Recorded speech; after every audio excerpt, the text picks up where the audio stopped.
2018 সালের জাতীয় নির্বাচনে শতভাগ ভোট পড়েছে এমন কেন্দ্রের সংশ্লিষ্ট কর্মকর্তাদের খুঁজছে দুর্নীতি দমন কমিশন। ভোট কারচুপির সাথে জড়িত এসব ব্যক্তিদের তথ্য পেতে নির্বাচন কমিশনে চিঠি পাঠিয়েছে সংস্থাটি।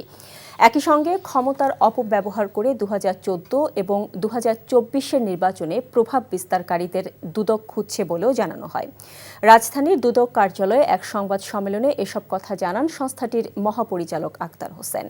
ইতিমধ্যে বেশ কিছু কর্মকর্তার নথিপত্র হাতে পেয়েছে সংস্থাটি। একই সঙ্গে এই ভোটে অনিয়মের সঙ্গে জড়িতদের অবৈধ সম্পদও খুঁজছে দুদক। দুদকের অভিযোগে বলা হয়, শেখ হাসিনার নেতৃত্বে দলের সাধারণ সম্পাদক ওবায়দুল কাদেরের সার্বিক ব্যবস্থাপনায় আওয়ামী লীগের বিভিন্ন স্তরের নেতাকর্মীদের সহায়তায় রাতের ভোট বাস্তবায়ন করা হয়। ইতিমধ্যে 2018 সালের নির্বাচনে সিএসির দায়িত্ব পালনকারী KM নুরুল হুদাকে গ্রেফতার করেছে পুলিশ।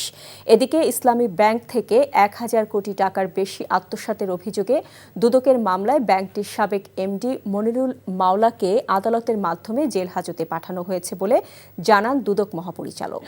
ইতিমধ্যে আমাদের একটি অনুসন্ধান চলমান রয়েছে। সেই অনুসন্ধান সংক্রান্তে অনুসন্ধান দল রেকর্ডপত্র সংগ্রহের জন্য অধিযাচনপত্র প্রেরণ করেছেন এবং অনেক ক্ষেত্রে তারা কিছু কিছু রেকর্ডপত্র পেয়েছেন। ইসলামী ব্যাংকের যে অর্থ আত্মসাতের প্রায় 1092 কোটি টাকা আত্মসাতের জন্য যে মামলা রুজু হয়েছিল, সেই মামলা তিনি একজন আসামি ছিলেন।